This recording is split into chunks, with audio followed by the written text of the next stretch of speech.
Diduga hendak menggelar balap liar di jalan kawasan Stadion Ponorogo, Jawa Timur, puluhan remaja yang sebagian besar pelajar SMP ini diamankan petugas.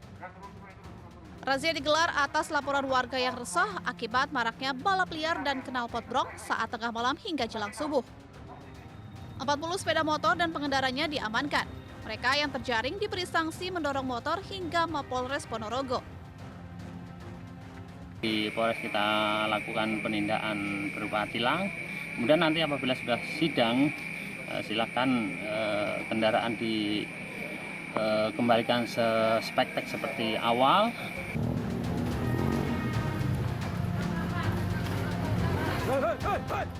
Sementara di Kabupaten Serdang Bedagai, puluhan pemuda kocar-kacir saat dirazia petugas.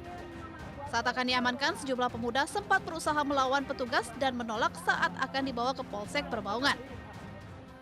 Sementara di lokasi lainnya, sekumpulan pemuda yang akan melakukan aksi balap liar langsung berlarian saat dihampiri petugas. Dua pemuda yang sebelumnya berusaha kabur melawan petugas saat akan dibawa ke Polsek Perbaungan. Seorang pemuda serta 2 unit sepeda motor diamankan petugas. Tim Liputan iNews melaporkan.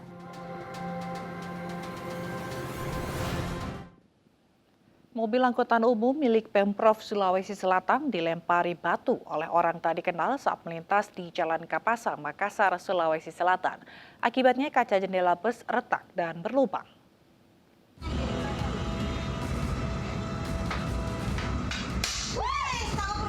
Video amatir berdurasi 22 detik merekam aksi penghadangan dan pelemparan batu terhadap mobil angkutan umum bus Transmamina Sata milik Pemprov Sulsel saat melintas di Jalan Kapasaraya, Kota Makassar, Sulawesi Selatan. Dalam video tersebut, tampak seorang pria berbaju merah memukul pintu sopir menggunakan batu. Sang sopir yang panik dan ketakutan memilih untuk terus berjalan. Selang beberapa detik, pria tersebut kemudian melempari mobil bus menggunakan batu. 4 orang penumpang yang berada dalam bus langsung berteriak ketakutan. Akibat pelemparan, kaca jendela samping sebelah kanan retak dan berlubang terkena lemparan batu. Pertama dia pukul dulu pintu sebelah kiri, dia suruh buka pintu tapi saya tidak buka, dia suruh turun, saya tidak turun juga. Setelah itu Dia pukul kaca bus sebelah kanan pakai batu, tapi belum pecah.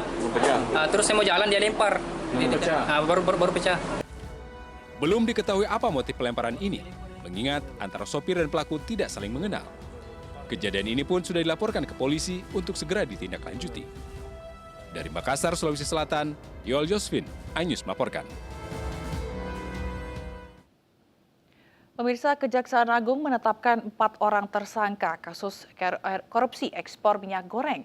Kasus korupsi ini akan diusut hingga ke level menteri.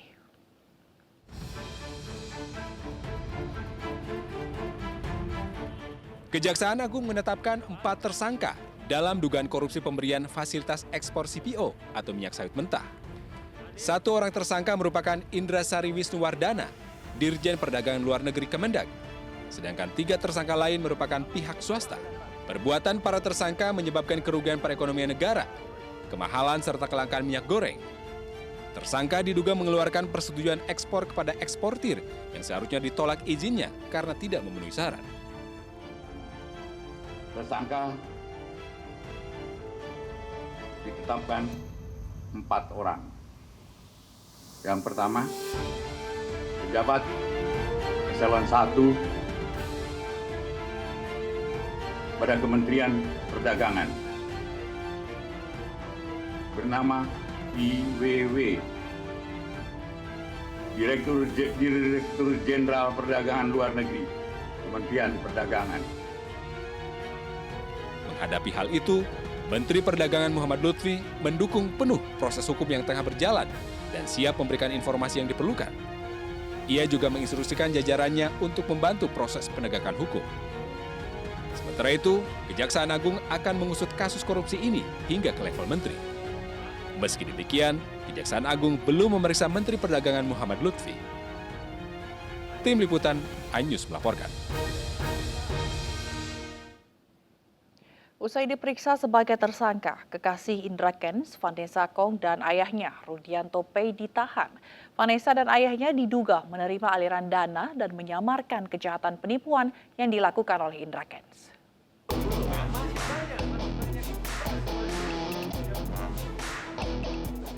Kekasih Indra Kents, Vanessa Kong, dan ayahnya, Rudianto Pei, resmi ditahan di rutan Bareskrim Polri.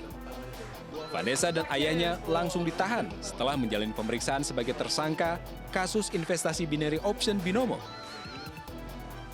Baik Vanessa maupun ayahnya, Rudianto, diduga menerima aliran dana dari Indra Kents. Mereka juga diduga membantu menempatkan atau menyamarkan atau menyembunyikan dana hasil penipuan Binomo. Vanessa Kong diketahui menerima aliran dana dari Indra Kents senilai 1,1 miliar rupiah dan sebidang tanah di wilayah Tangerang Selatan senilai 7,8 miliar rupiah. Sementara ayah Vanessa, Rudianto Pei, menerima aliran dana dari Indra Kents senilai 1, miliar rupiah dan membantu menyamarkan hasil kejahatan Indra Kents dalam bentuk pembelian 10 jam tangan mewah senilai 8 miliar rupiah. Kedua tersangka baik RP maupun FK dilakukan penahanan. Keduanya dijerat pasal berlapis, yakni pasal tentang tindak pidana pencucian uang dengan ancaman hukuman 5 tahun penjara atau denda maksimal 10 miliar rupiah. Tim Liputan melaporkan. Pegiat media sosial Ferdinand Huta Hayan divonis 5 bulan penjara atas kasus cuitan di akun Twitternya. Ferdinand dinyatakan bersalah menyebarkan kebohongan dan menimbulkan keonaran di masyarakat.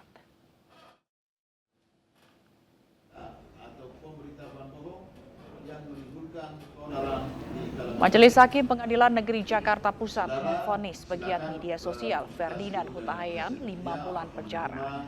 Ferdinand terbukti bersalah akibat cuitannya "Allahmu lemah" dianggap menimbulkan keonaran di tengah masyarakat. Selain itu, Ferdinand juga terbukti menyebarkan kebohongan dan kebencian berdasarkan suku, agama, ras, dan antar golongan. Usai berdiskusi dengan tim kuasa hukum, Ferdinand minta waktu 7 hari mengajukan banding atau tidak.